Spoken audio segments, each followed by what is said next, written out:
చూస్తున్నాను నేను. నిజంగా బాధ ఏంటో ముందే తెలిస్తే పొరపాటును కూడా నేను కుట్లు వేయమనకు పోదును. మొదలు పెట్టి నాకు తెలిసింది అసలు బాధ అంటే ఏంటో. నాకు ఏం చేస్తారా అని చూస్తున్నాను. డాక్టర్ గారి వైపు నేను సూది పట్టుకుని సూదికి వైరెక్కిస్తున్నాను. నేను ఆగే చూస్తున్నాను. నేను అయిపోయింది, చెయ్యి ఎక్కువ ముందుకు చాపారు. ఇక్కడ ఎక్కువ మొక్కపోయింది కనుక పోయిన ముక్క దగ్గర కండ జాగ్రత్తగా పట్టుకుని ఆ అమ్మాయి మొహానికి ఏమైనా కప్పండి అన్నారు. క్లాత్ కప్పేశారు నా మొహానికి. కప్పే కానీ చెయ్యాలి అడ్డం పెట్టారు. ఈ సూది పట్టుకుని ఈ కండలోకి జాగ్రత్త గట్టిగా అలా కండ పట్టుకుని లోపల సూదికి వచ్చేలా లాగారండి. ఎప్పుడైతే లాగారు కండలోకి సూది దిగడం నాకు స్పష్టంగా తెలుస్తుంది. వైరు టైట్ చేయడం నాకు స్పష్టంగా తెలుస్తుంది. ఈ కండ ఆ కండ అతుక్కోవాలి కనుక గట్టిగా దారం లాగి బిగిస్తున్నారు.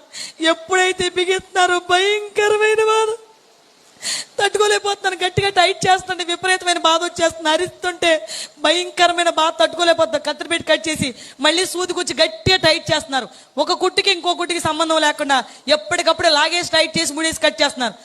చూస్తున్నాను నేను. నిజంగా బాధ ఏంటో ముందే తెలిస్తే